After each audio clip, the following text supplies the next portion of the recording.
Perfeito, Beto. E aí, e diante também do que se vê de repercussão política, o relator da LDO, da Lei de Diretrizes Orçamentárias, o deputado federal Gervásio Maia, disse que vai, inclusive, manter o cronograma do pagamento obrigatório daquelas emendas parlamentares. Elas vão ser pagas, inclusive, no calendário dele aqui, chamadas também de emenda PIX, no primeiro semestre. Havia uma preocupação também, justamente, primeiro, por elas estarem sendo questionadas no STF, segundo, porque essa seria uma moeda de troca importante para o governo.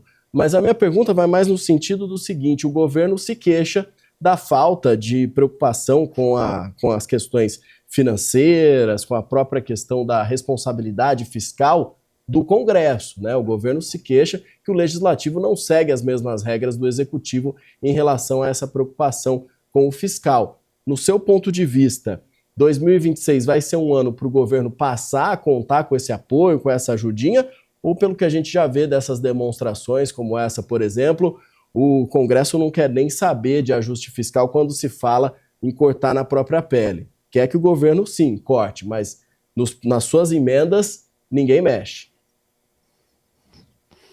É verdade, o Congresso não é santo, ele também é gastador, então a gente não pode confiar no governo como um todo como um grande ente de responsabilidade fiscal, a se ver também pelos governos anteriores, tá? Mas como é que a gente analisa isso aqui do ponto de vista de investidor, tá? A gente tem que ver, aqui uma opinião minha, a popularidade do presidente Lula em exercício, a popularidade do incumbente. Então, se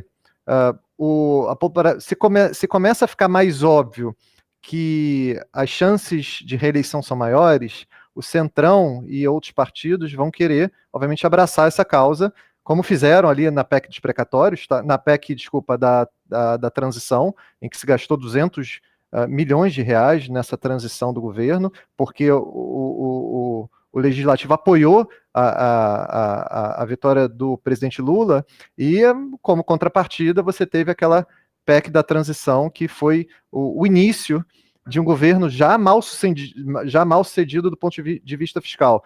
O receio é acontecer algo parecido agora. Então, por exemplo, se a gente vê as pesquisas de popularidade do presidente incumbente atual se fortalecendo, o Centrão vai começar a barganhar isso e esse apoio, tá? Então, esse que é o perigo. A gente tem que ver, na verdade, assim, a transição política agora, se ela acontece, o mercado vai reagir bem melhor, porque, eventualmente, você não vai ter esse apoio em 2026, que é o ano eleitoreiro, né, de gastos eleitoreiros, então você tem um alívio nas contas, mas isso depende das pesquisas de popularidade do presidente Lula e também dos seus concorrentes aí que estão na corrida presidencial.